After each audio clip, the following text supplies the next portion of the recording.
ভারত বনাম সাউথ আফ্রিকার থার্ড ওডিআইটা ভারত খুব সহজে জিতে গেছে। এই ভারত জিতে যাওয়ার জন্যই ভারত এই সিরিজটাও জয়লাভ করে নিয়েছে।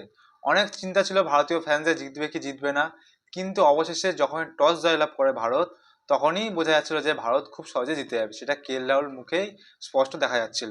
সাউথ আফ্রিকা করেছিল মাত্র 270 রান, 47 ওভার 5 বলে।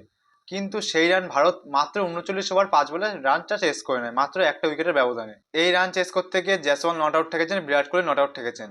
জয়সওয়াল 116 বলে 121 রান করেছেন, রোহিত শর্মা করেছেন 73 বলে 75, আর তার সাথে বিরাট কোহলি যে নট আউট থেকেছেন তিনি করেছেন 45 বলে 65 রান।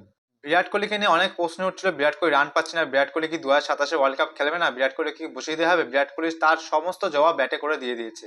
বিরাট কোহলি এই ম্যাচের, এই সিরিজের ম্যান অফ দ্য সিরিজ হয়েছেন।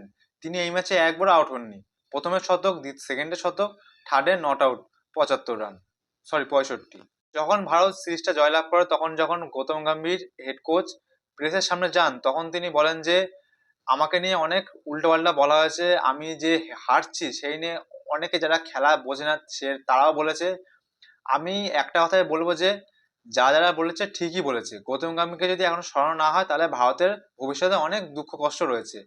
যেখানে মোহাম্মদ শামি, মোহাম্মদ সিরাজ, জাসপ্রীত বুমরা ছিল ওডিআইতে 3 নক্ষত্র, একজন যে উইকেট না পায় তাহলে আরেকজন হচ্ছে উইকেট নিয়ে চলে যাবে। কিন্তু এখন প্রাসিদ কৃষ্ণা, আরদীপ সিং, হার্ষিত রানাকে দিয়ে আর চলছে না। এই কালকে যে জয়টা লাভ করেছে, যেখানে যে একবার ভাবুন, যদি টস হেরে গিয়ে প্রথমে ভারত ব্যাট পেত, সেখানে যদি ভারত যদি 450 রানও করে দিত, সে রানও কম হয়ে যেত। কারণ প্রথমে প্রাসিদ কৃষ্ণা বলে আসে 2 ওভার 27 রান হয়ে গেছে, তারপর ভাগ্যের ক্রমে উইকেটগুলো পেলেও তারপর মারটা কম খেয়েছে। নাহলে যদি 2 ওভার 27, তাও যদি প্রাসিদ কৃষ্ণা আবার মার খেত, তাহলে একবার ভাবুন যে রানটা কোথায় যেত আর কি হতো।